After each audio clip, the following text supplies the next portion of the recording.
and welcome to another week of football coverage here. Final score overtime, guys. Did you guys have a good weekend? Did you watch any good football games? Watched a lot of football. I don't know if there were some good games, but yeah, watched a lot of games. Had a pretty good weekend. Yeah, there were some exciting ones. Definitely. Yeah. There were.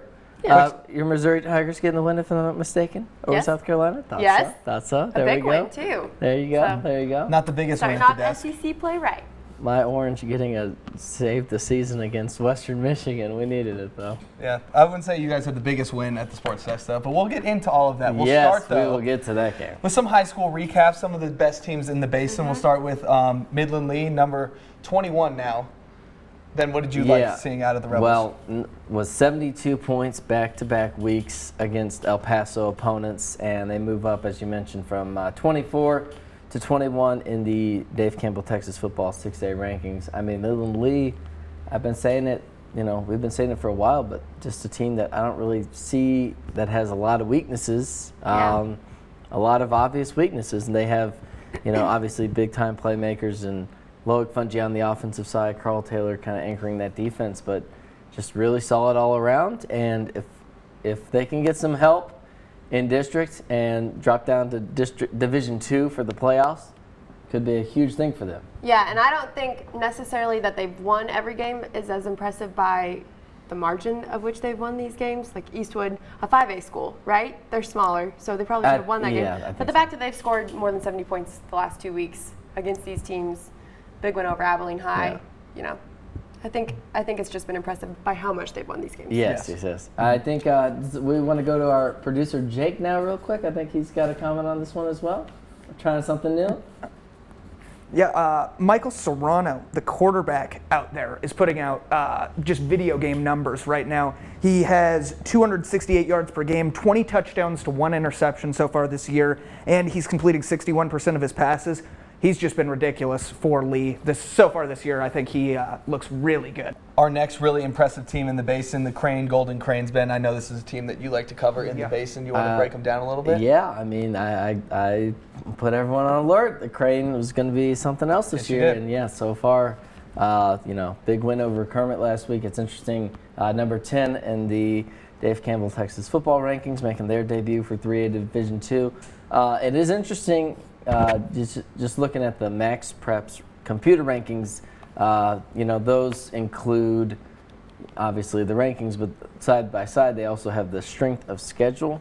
I'm not sure if it's a strength of record, but I think it's just a legit strength of schedule side by side. And this has been a thing I think we talked about a little bit too, where Crane, they probably among the really, really good teams in 3A Division II probably don't play the strongest schedule out here.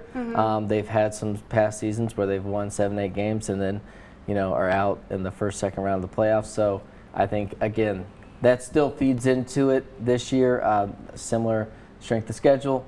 And I think that's another chip on their shoulder as they kind of go through this. And obviously they've been taking care of business so far, but I think that'll be something that once playoff time comes around, they'll be determined to show that that is not the only reason for their success. Next team, number 1 ranking in the country, 6-man football, the Balmorhea Bears. Aaron, what have you seen out them that has impressed you so much? I guess just going into this season, and I'm sorry, Coach Jones, I just did not expect this. I figured they would be good. They have a lot of upperclassmen. But I guess I didn't expect this level of talent, and shame on me for counting out the Bears. They get a big win over Garden City a couple of weeks ago and then take down the reigning state champs in McLean at a neutral site game. And not only did they were leading in the first half 24-0. 32. So managed to let McLean come back a little bit there at the end, but still held them off to win, over the reigning state champs. Dare I say, neutral site game. Maybe something we see down the road. Yeah. A semifinal rematch. That would be, if they both made it that far, that would be the semifinal match. But yeah, I've been really impressed with them. So I'd be interested to see more about how they built up that 32-0 lead over McLean, and then I think they might have had a pick 6 if I remember right. But yeah, that's Balmorhea. Look out. I mean, McLean, by the way, obviously state champs last year. You wonder, well, did they lose a lot from last year? They lost some players, but they brought back a lot of kids, including that, as we mentioned before, that star running back Ben Crockett. He's back as well, and they still handle the business. Yeah. I think our producer Jake would like to chime in with some numbers. Jake, what you got? Yeah, so Balmorhea has played multiple top-ranked teams so far this year, and now they're taking on Grand Falls Royalty, which is another top-ranked team. Grand Falls Royalty is averaging 72 points a game, and my question is how long can Balmorhea keep this high level of play up? They've been playing these top-ranked team. Eventually, that's going to wear you down, and it's spooky going into Grand Falls. Can they get that win for would this be 4 weeks in a row playing top-ranked teams? So that's a tough gauntlet to run through, especially this early in the season. And especially in six-man too, where obviously not as many bodies, so your body kind of takes a beating as you go through that toll. But yeah, no, Balmorhea, I think that's probably been one of the most impressive things about them is how battle-tested they've been. And I'm going to see here, they got a win, let's see, over Westbrook to start the year, and then Oasis Canyon, then Garden City and McLean back-to-back. So, and they've handled each of those teams relatively comfortably. Yeah, it's been a tough competition in the month of September for the Bears. But speaking of Grand Falls Royalty, I was going to say another team that has performed very well so far at the beginning of the season. And Grand Falls, they have, this is a team. Aaron, I know you went to some of their playoff games last year. This is a team that went really far, brings back a lot of those playmakers. Oscar Huertas.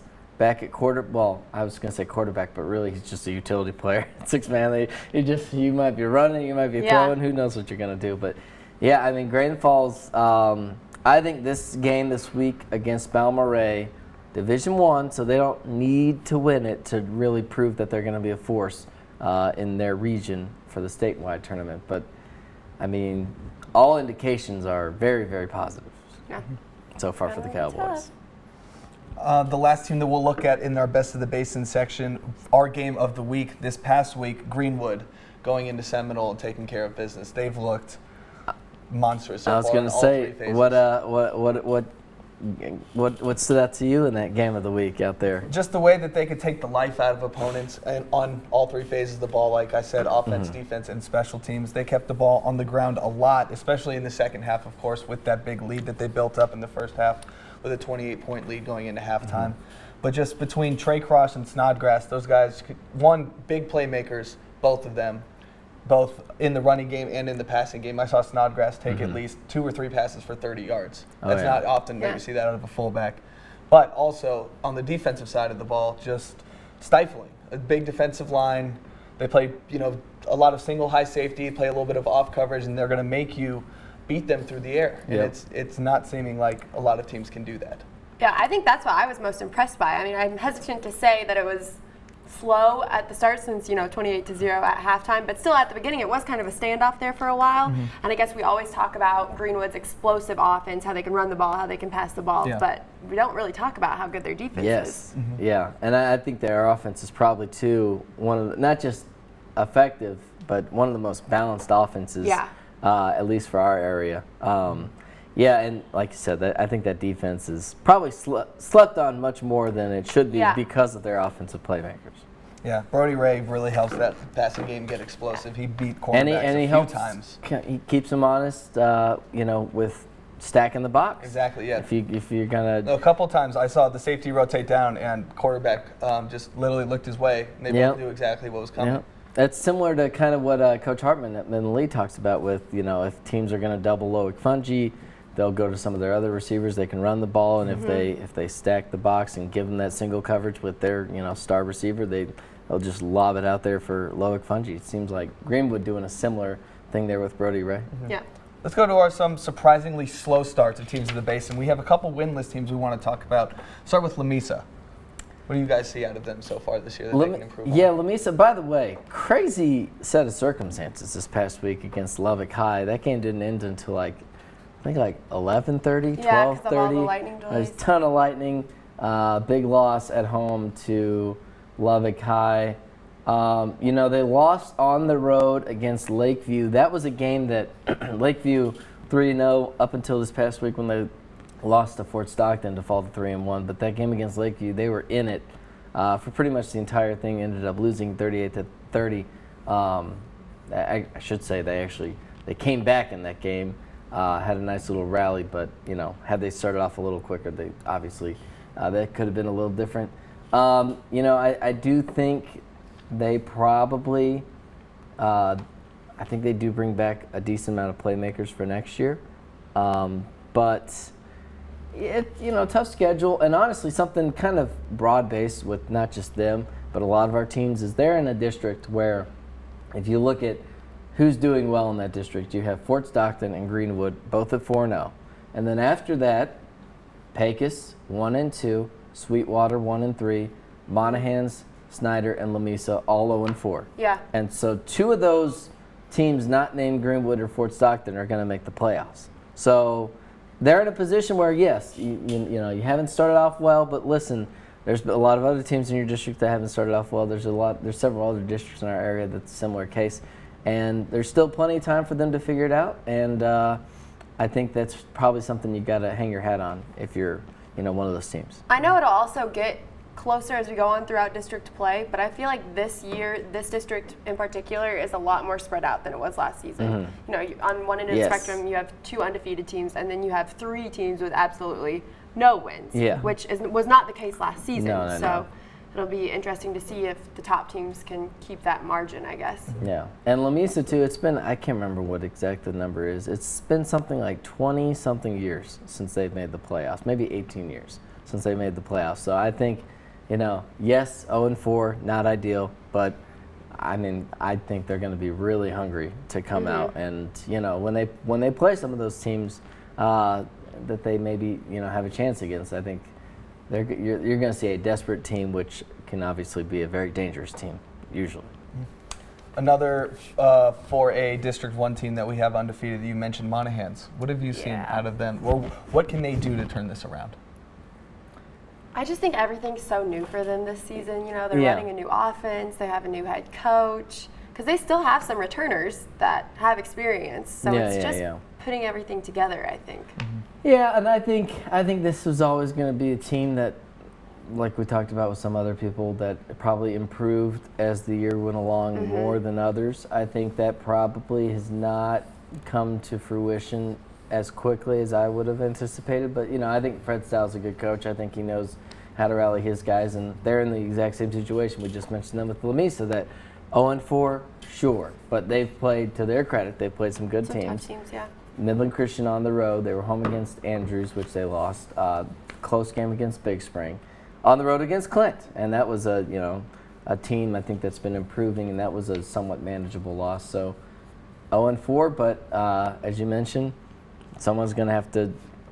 Some of those teams are going to have to figure it out. They'll be they'll be on the road for this game with Lamesa, but an opportunity there to start it off right, and for whichever team comes out on top, should be a good one.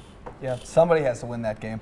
We'll talk about now a cross-state game, California and Texas. Permian getting its first win of the season. Whew. Yes. I think we're a little worried there. Avoiding their first 0-4 starts in program history. Yeah, I think too, if I remember right, Palm Desert did have the lead early in that game, or they certainly right at the start. Yeah, they scored first. They were doing well, but Permian, I think a big sigh of relief. I think this is kind of what they needed to get a win where, after playing 3 really good teams, by the way. DeSoto, El Paso Franklin, a really tough team that gave them, they won that game last year, but that game was not easy for them last year on the road. And then South Lake Carroll, and now you get this game against Palm Desert. You get another game this week that I think they should be able to handle at home against Los Fresnos. And then, you go into that bye week, and I think hopefully if you're a Mojo fan, you start to think, okay, we've made it through, battle-tested, and now let's see if we can turn the tide, especially as Easton Hernandez kind of heals up as quarterback. Yeah. I think we've seen a lot of improvement to them, or for them over the few weeks, too. It's not like they've just taken a step back and just given up. Well, that'll do it for our wrap-up of the high school games in the Basin. Up next, we'll be talking about previews for the games coming up this weekend.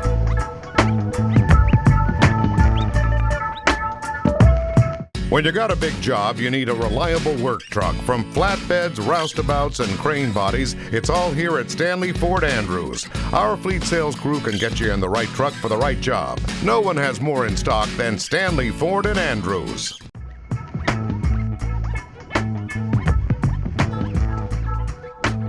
And welcome back to Final Score Overtime. We'll now be talking about the previews of these games coming up this week. First game we have is Harlingen and Midland High. Harlingen, excuse me. Yes. Midland High, Bulldogs on the road. This is one of those Saturday games, by the way. We should mention for Midland High, Midland Lee, and Odessa High, all of them playing on Saturday. Permian, the only one playing these Valley teams. All Rio Grande Valley teams. Yes. We went 4-0 against them last year, right? Yeah. Basin teams. Did Midland High beat Harlingen last year? I couldn't remember. Okay, yes. Yep, at home. They did do that. Then, and Permian plays at home on Friday night. But again, aside from that, all these games are going to be on Saturday. I think this is going to be a good test for Midland High. You know, they had the kind of close, gutsy win in El Paso, or against El Paso, Pebble Hills, week 2. On the road against a fairly impressive team as far as Valley standards go in Harlingen, and I think this will be another good test for the Bulldogs to kind of see where they're at as they have. And by the way, we should mention too, this is the last week of play before the open week, and we start up district play. So this is the last kind of game you can work out the kinks if you're one of these 6A teams. Yep. Next game, we have the heavyweight of 6A. Our producer Jake has something that he wanted to add. Jake, please. Yeah, I just had a couple of notes on this game. Outside of the Pebble Hills game earlier this month, Midland High has been outscored 118-44 so far this year. Cardinals come in, they have one loss, and it was to number 23 Judson, 39-0. So they did get blown out by a ranked team. But big thing to note, if you hear Galvin to Galvin, the quarterback for Harlingen. Yes. Okay, sorry, I don't know how to say it. Galvan's little brother is the starting receiver for the team, so and he's one of his favorite targets. So if you hear that, that's those are two brothers, playing together. And I believe there was a Galvin in their last game that they had to put up with. Oh, that was Odessa High. They played. They played. Montwood. Yeah, Montwood had a Galvin quarterback, so Midland High didn't deal with them. But yeah, I guess we'll get ready for some more Galvins in our highlights. In the next game, we have number 21 ranked Midland Lee taking on San Benito. The Greyhounds. Let's go for the Greyhounds. But San Benito, this will be another long road trip. This time for Midland Lee, Midland Lee's. They're at home this week. They made this road trip last year. So it'll be a long road trip for San Benito. I think they play on Saturday? They play Saturday, yes. Yeah, I don't know. I think I would expect Midland Lee to win this game. Let's see, San Benito coming off a close loss against Laredo United, literally one of the largest schools in the entire state of Texas in terms of enrollment. So I think this should be a nice win for. I would expect a win for Midland Lee, but I don't know if we can maybe 72 points or 70 points, but I'm kind of interested to see how they handle it.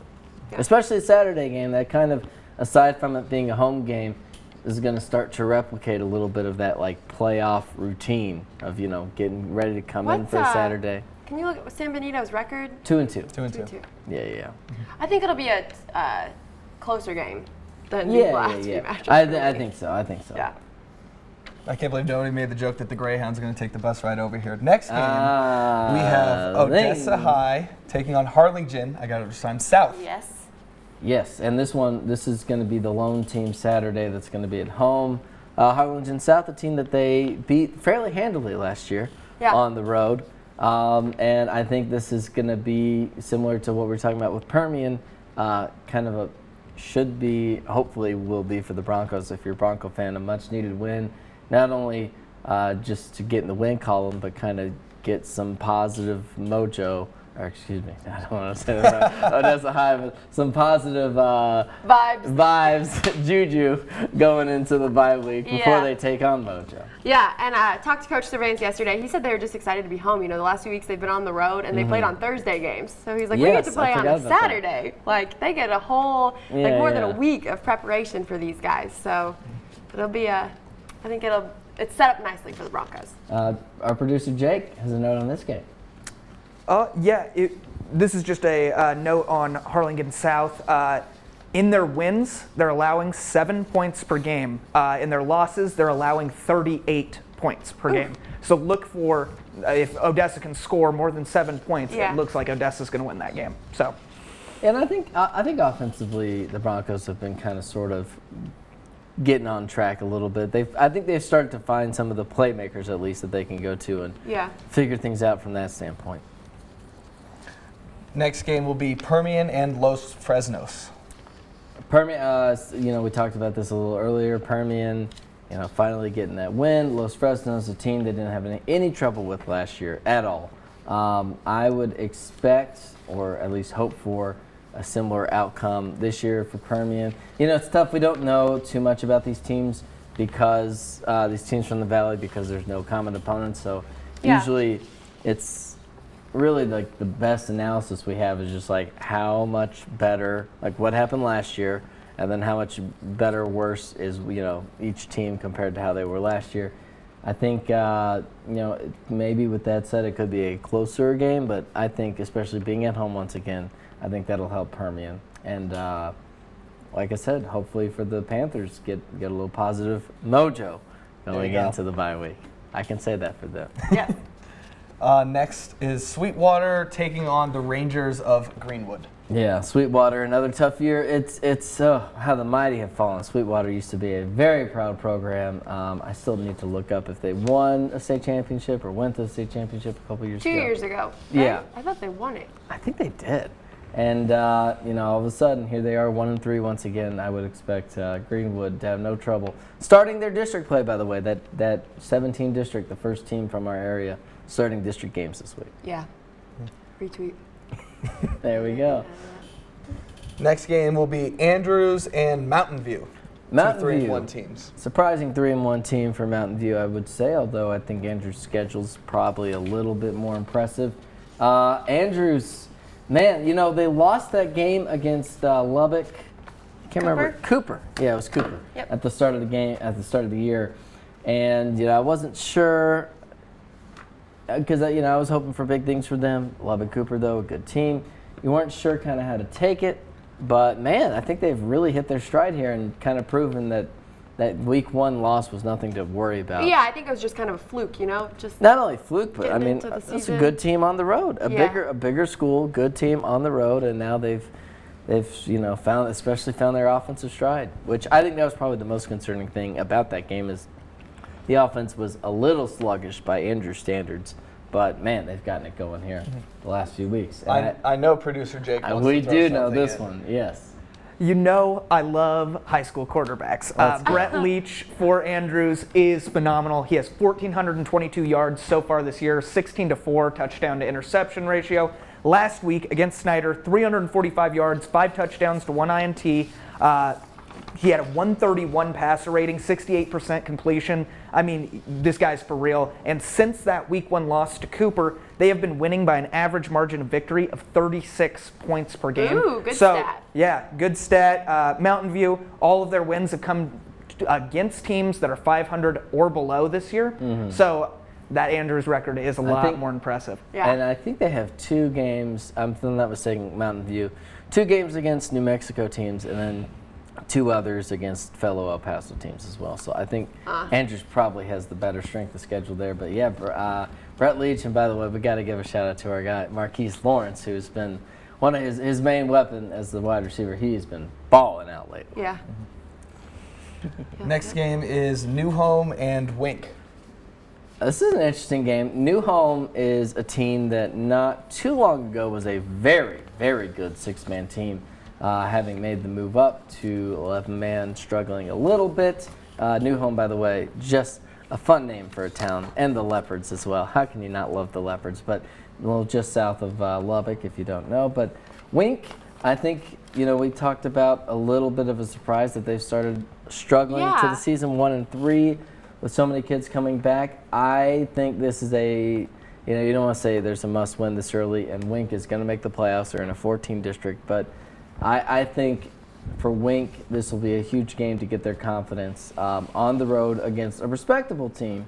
And I think, especially offensively, they've been struggling a little bit, which I think was going to be the main sense of pride for this team, having lost Wade Halterman last year, which is a big loss, but really, aside from that, bringing back a lot of their key playmakers. Yeah, I went to their game against Alpine last week, and I was surprised because their defense seems to have no problem getting the ball back. It's just they're unable to capitalize on offense. Which, they just, yeah, in a weird way, kind of gives you a little bit of confidence in Wink, knowing that they have the playmakers offensively to get clicking if and when that happens. Yeah, it was just almost constantly a turnover on downs. Yeah, so I don't know. Wink's a team that's tough to figure out right now, but I think this should, I don't want to say should be, but hopefully for them could be a very big win to get them going in the right direction.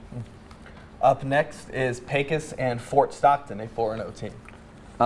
Yeah, and really quick, by the way, sorry, just thought about this with Wink. Wink, I believe most of their games have been against bigger schools as well. This is finally a team, as I like to say, in their weight class, so hopefully that'll bode well for the Wildcats. But Fort Stockton, how about them? You know, we talk about, all those ranked teams and Greenwood in their district and their class doing really well, but Fort Stockton, 4-0, and similar to Crane, and we talked about it, I think, a couple weeks ago, that they're kind of in a similar situation, that they usually, because of who they have to play, they usually are able to get a lot of wins, but then, they're going to go up against a tough opponent in the playoffs. They probably will be.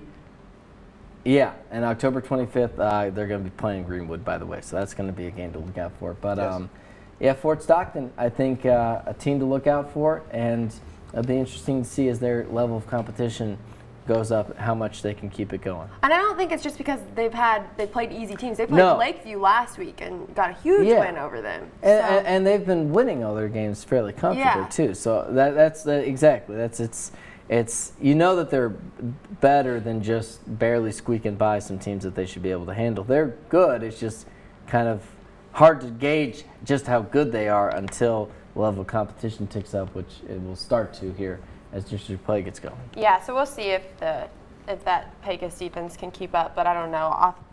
Fort Stockton just really relies on that run game, so. Yeah.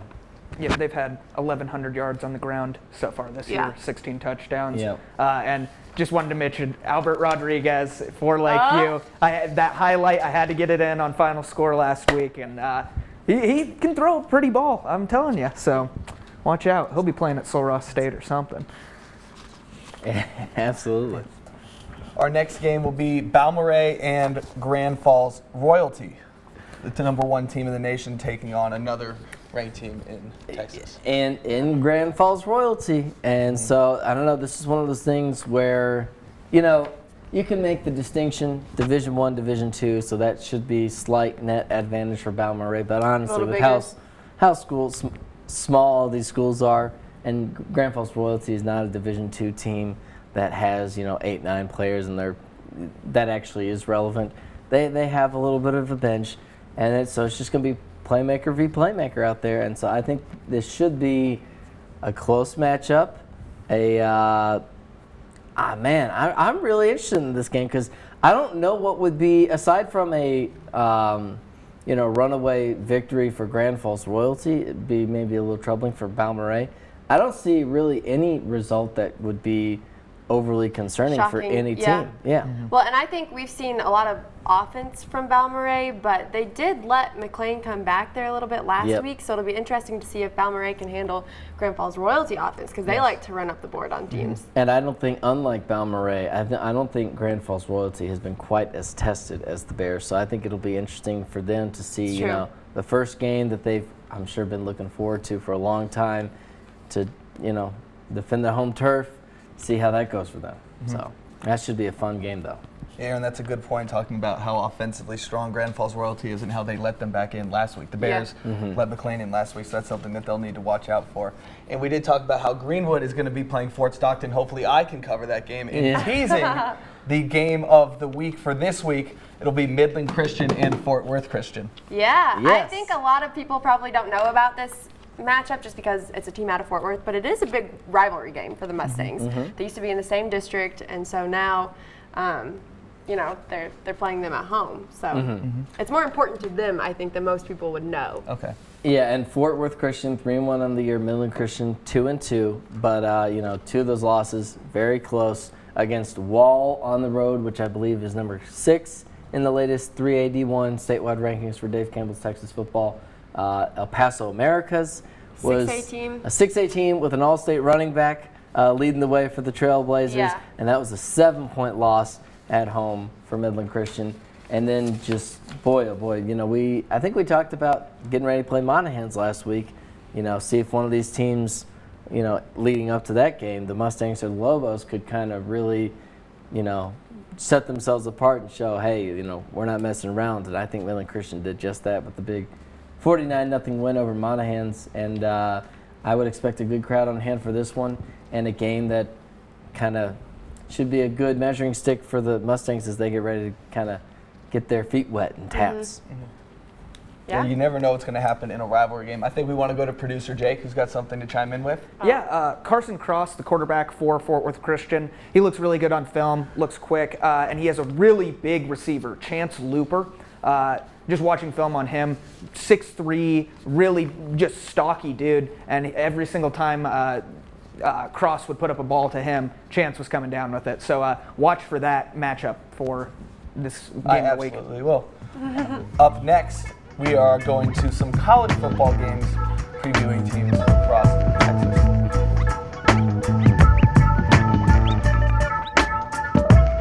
When you got a big job, you need a reliable work truck. From flatbeds, roustabouts, and crane bodies, it's all here at Stanley Ford Andrews. Our fleet sales crew can get you in the right truck for the right job. No one has more in stock than Stanley Ford and Andrews.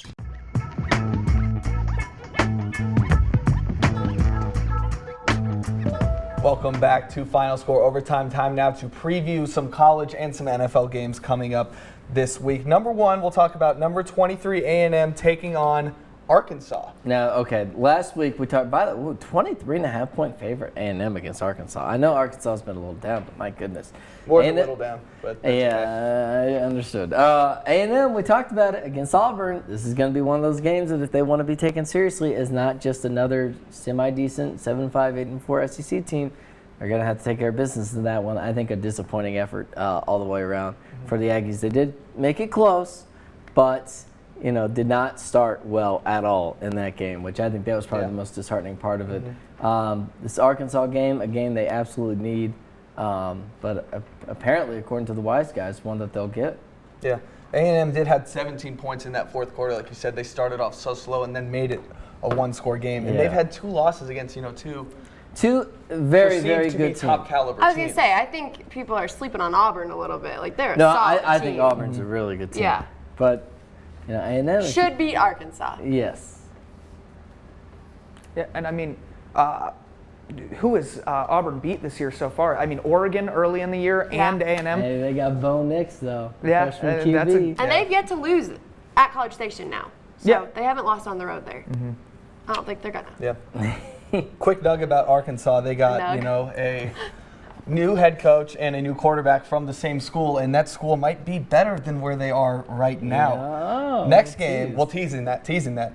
Next game will be Texas Tech taking on number 6 ranked Oklahoma Sooners. Yeah, probably not going to have Alan Bowman, or Alan Bowman's not going to be there for he's going to Texas be out Tech. for He's few supposed to be weeks. out, yes. Several weeks, taking on, dare I say, the third consecutive Heisman Trophy winning transfer quarterback at Oklahoma, Jalen Hurts, and the Sooners. I mean, it's ridiculous what Lincoln Riley has done over there. Maybe another tease, maybe another quarterback that could fit that description coming down the pike. We'll for sure talk about that. But, I mean, Texas Tech coming off a bye week, but honestly, I think that's probably about the only encouraging thing from this. I mean, they struggled against Arizona, and not just Khalil Tate, beating them up defensively. There were other issues in that game for the Red Raiders that obviously I think Oklahoma is going to present much more challenges. Yeah. So they'll have Jet Duffy step up then, I'm assuming, Jet Duffy or the kid position? From Rice. I don't know, the grad transfer kid from Rice. Yeah. I don't know. I haven't seen definitively if Matt Wells has named someone. But yeah, it's going to be a tough game for. Yeah. You talked about Jalen Hurts a lot. 11 different players have already scored touchdowns for Oklahoma. Just talk about distributing that ball around. You got to find They're good. ways to stop a lot of different players. They're good. Lincoln Riley finding ways to get balls in players' hands. Next game will be Oklahoma State taking on ranked Kansas State. Yeah, Kansas State. I'm honestly surprised that they're ranked to this point. Oklahoma State, I think they okay against Texas. They hang around. Yeah, not great, but not terrible at all by any means. They'll be at home. They are favored in this game despite not being ranked, and Kansas State is ranked. I don't know. I'll be interested to kind of see how that game goes. I don't really have a lean on that game too strongly either way. All I know is EMA. Every man's a Wildcat. Let's go. Let's go, K-State. There we go. Oh man, they started well though. Yeah, Oklahoma State has one of the best rushing attacks in the country. Chuba Howard actually leads the nation in rushing. So if the Wildcats want to win, they're going to have to keep, the ball when the ball's on the ground. They're going to have to stop it. Yeah. Up next is TCU taking on KU. No, I don't want anything to do with this because I don't like Kansas, so I don't She's even a want to have Missouri my. girl. She doesn't. I didn't want to talk about the Arkansas game. I don't want to talk about the Kansas game. I don't know if you read our notes, but I would beg to differ. But. Yeah, TCU, I mean, they need this win. They need to bounce back from a tough loss last week that we'll get to. But Kansas, they might be semi for real, a little. I don't want to say for real, but like respectable. So I would say respectable. On the road, but I would expect TCU to win this game, although it wouldn't shock me, honestly, if Kansas got Kansas is going to a bowl game this year. Kansas is going to win 5 or 6 games. I put Kansas in a bowl game. Like a bowl-eligible 5-win team. I could see that, Kansas doing that. The only way. Hey, Les Miles, baby. Les Miles taking over that program. Up next, a little bit of a personal favorite for me, SMU, USF. We want to talk about that game? We're gonna skip that game. We're gonna go to Houston right now. Let's talk You're some right. Houston. We're gonna get to SMU in a little bit. Yes, we will. Houston. Save the best for last. Houston in some hot water. At home against Caw, North Texas. Shout out Michael Lozano. What is that? It's this or Caw, something? I think. I don't know. Go Bean Green. I got it there. But Houston, by the way, for a couple things with Houston. I don't know how they lose that game the way they did to Tulane. But also just the comeback was crazy. But then, of course, the fake kneel. And then I believe, I was listening to the highlights. Was that Jalen McCleskey scoring the game-winning touchdown, former Oklahoma State Cowboy transfer Yes, quarterback? I think it was. I heard that. I was like, game. Jalen McCleskey. I was like, oh, well, there you go. Tulane, a little bit for real. We need to talk about their sketchy quarterback situation Well, now? and then Houston, I guess, seeing that game, knowing that they're out of contention for the New Year's Six bowl spots. But I never know if it's Derek King or Derek King. Our producer I've heard says Derek, so I'm saying Derek. I've heard it both Derek? ways. I see the apostrophe. That's the thing It's that throws spelled me a off. little interesting, but Derek King is out for the year, red-shirting. Taking himself out. And not just him, there's another receiver and I think a couple other players that are red-shirting as well. They're all going to transfer to Oklahoma. Well, he says he's coming back. He's not going to transfer to Oklahoma and be the 4th consecutive Heisman Trophy winner at this school. How do we have a feel about this? I don't hate it, to be honest. I definitely don't hate it. I'm honestly surprised that just generally speaking, there aren't more seniors who, if they realize their pro aspirations are a little limited, take a redshirt year earlier or later to say, hey, when I go out, I want to go out as the best version of myself, and maybe work with some players to kind of coordinate this to be like, okay, we're going for it this year. And I have a lot of thoughts about that whole transfer system. Yeah. I'm not going to voice all of them. Well, but I don't think. Have any thoughts on the red shirt middle of your senior year to stay around? I think the only reason you would do that is and I don't want to, shed a negative light, but for selfish reasons, because you want to put yourself out there above your team. Yeah. So. Well, and I think it's tough for all the seniors who are not going to redshirt this year, and basically, Dana Holgorsen not saying it obviously, but kind of giving up on the season. You don't do that. I really think you could argue both sides of this issue for an hour and a half. If we sat in here and just talked about it, we could talk about it for an hour and a half. But at the end of the day, it's what's best for Derek King, and he needs to make that choice for himself. I think. I mean, he doesn't know Dana Holgorsen. He's had one season with the guy. Learn he has the no offense. He has no loyalty to that man. Learn the offense, take a year off, go get drafted, go make your money. There it is. Well, we'll see. Now we'll get to your ponies. Yep. Now we're getting to not the show ponies, the workhorses of SMU taking on USF this week after the biggest win in program history of my life. And we discussed, is SMU the best team in Texas for college football? And now listen. Let's be real. Take the SMU alum out of it. Texas, Texas A&M are better. But Yes. outside of that, I think you can easily make a case for number 3. Yeah. I mean, who else is better? You would probably say Houston. Baylor is probably in the conversation. But we don't know because they haven't played. But we're not really Yeah. sure. Texas Baylor A&M, beat Rice by 8 or, I'm points. sorry, Texas So Tech. I'm going to disqualify them. True. Texas Tech, you know, No. I would say probably not at this point. Texas Tech has multiple losses on the year. We beat a ranked I TCU think there's team. an argument for number 3, which think- is yeah. kind of bizarre to think. I don't think I would have said that going into. Who's got Obviously, SMU next? USF, Oh. South Florida. I think, you know, at home, 7.5-point favorites. Let's see if those workhorses can keep it going. Yep. And USF is not good this year. I think they got blown out, Yeah. 49-0 at home against Wisconsin. Wisconsin, Yeah. I think that first Wisconsin's week, also Wisconsin could be really good. really They good. are really I did not realize how good they were until this They're weekend. scary. Yes. And quick shout out, national story, game of the week, going to Lincoln, Nebraska. Our producer Jake Hey. is an alum and a big fan of the Huskers. GBR. I Yeah. know he has some big feelings about this game. Yes, we do not deserve game day. I know that. I accept Hey. that fact. Disclaimer? But where else are you going to go for this week? Home against Ohio they State, might by the disown way. me in Nebraska, but we don't deserve game day yet. 17-point spread, I think, on this game Is it? for Oh. Ohio State already, and it just keeps growing. I don't know. It'll be fun. I'm excited. If I didn't have to cover high school football with you guys, I would be back in Lincoln this weekend for sure. Let's But go. Well, sorry we had yeah. to hold you back. oh yeah, Ohio State's good. They're really No, good. the- I think Justin Fields probably is right up there with Jalen Hurts in the Heisman Heisman contender. conversation too. Yep. So let's go to the NFL now. The Houston Texans will be playing Carolina this weekend. They've Yes. been shaky to start this year for sure, specifically at the quarterback position.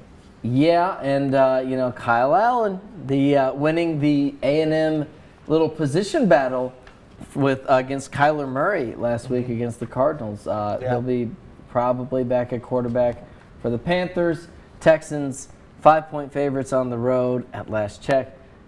Texans, I think an impressive gutsy win last week against the Yes. Chargers. I think their offense will be able to have some success. I mean, unless Kyle Allen's the real deal, which I'm skeptical of, I think Texans should expect to win this game, and Texans fans as well. But Yeah, yeah, I think that- it'll be competitive though. Yeah, I think that word gutsy was absolutely perfect. The way Houston has played this year, Mm-hmm. their loss against New Orleans, no other word I could describe it other Ugh. than gutsy, especially from the quarterback Deshaun Watson. Mm-hmm. Easily could be undefeated on the season so But far. one of my top 5 favorite players in the league. I Like do, team yes. aside, yeah, I love Deshaun yeah. Watson. Bias aside, that dude, I think he's the man. Next game will be Dallas taking on New Orleans Saints. However, they are down their quarterback, Drew Brees. Yeah. Yes, and you know Teddy Bridgewater, I think filling in admirably, and I think they had something to prove this past week when they went to Seattle and got the win over the Seahawks.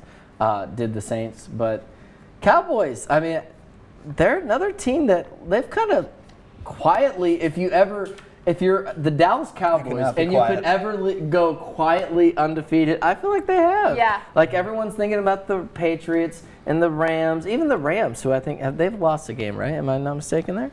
But the Rams, the Patriots, the Chiefs, don't think they maybe have. maybe they haven't. But They've like, been close, though. yeah, but like weekend, too. those are the teams people think about. Even the Saints, minus Drew Brees, knowing that he's going to come back later. I think Mm-hmm. those are still the teams that kind of float in your mind as like the teams to beat. But the Cowboys, like, look out here. Well, and they've been Yeah. consistent, like in all assets. Like, Yeah. their offense Exactly. has been impressive, Yes. and even despite the injuries, you know, they've had other guys that have stepped up. But their defense last week, I thought, was Their defense is really good. Yeah. And Dak Prescott has kept it going. This has not Yeah. been like a fluke yeah. as far as Dak Prescott. So it hasn't been just Zeke and the O-line. What do you guys think about the Browns so far this year? They came in, everybody. That was the not buying that was it. the hot pick Not at the beginning of the buying year, it. and Selling they're it. 1-2. Selling They don't it. look good. Selling it. They were awful week 1. They were terrible. Had a nice win week 2, but then the Rams played a really sloppy game and still got the win on Sunday night. Yeah. So I am not buying it. They're better than garbage, which they have been. Oh I'll yeah, say they're not that. going to go 0-16. Yeah, but- they're not terrible. Can but safely say that. I am selling on the Browns. See, I'll buy what you're selling. Maybe not even for this year, but for I'm the short future. selling. I think they have a ton of talent, at positions you need to have talent. Where they are lacking specifically is that offensive line. And you will not win in the NFL if you do not have a strong offensive line. They have potentially the player of the year on defense in Myles Garrett, playing maybe the most important position on defense, rushing the passer. 2 or 3 years I might be buying, but not the idea that this year they're gonna be able to make the playoffs. Win, what is it, the AFC East or North, whatever. AFC North with Lamar Jackson. Pittsburgh. No, the Ravens. They look great too. They look pretty good. I mean, they held their own against the Chiefs. A lot of people thought that would be maybe a bit of a closer game than it was, but it's still very encouraging for the Ravens and their young squad.